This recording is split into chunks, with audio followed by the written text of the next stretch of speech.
سورہ نبا قرآن پاک کے 30ویں پارے کی پہلی سورت ہے۔ اللہ رب العزت نے سورت کو ایک خاص فضیلت عطا فرمائی ہے۔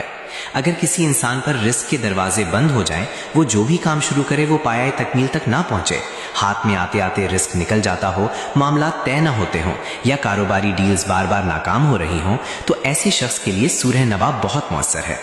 اکثر ایسا دیکھا گیا ہے کہ بینکوں میں کام کرنے والے افراد، ملٹی نیشنل کمپنیوں کے ملازمین یا مارکیٹنگ سے وابستہ لوگ گاہک سے بات تو کر لیتے ہیں، لیکن معاملہ آگے نہیں بڑھ پاتا اور کسٹمر ہاتھ سے نکل جاتا ہے۔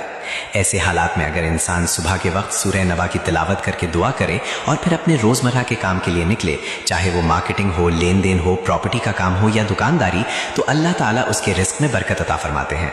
اس صورت کی برکت سے نہ صرف کاروبار میں وسعت پیدا ہوتی ہے، بلکہ ملازمت کرنے والوں کی نوکری میں بھی برکت آتی ہے اور اللہ تعالیٰ انہیں ترقی عطا فرماتے ہیں، چاہے وہ تنخواہ میں اضافہ ہو یا وسائل اور اسباب میں بہتری۔ یوں سورہ نبا رزق کو اپنی طرف کھینچنے کا ایک بہت بڑا ذریعہ ہے۔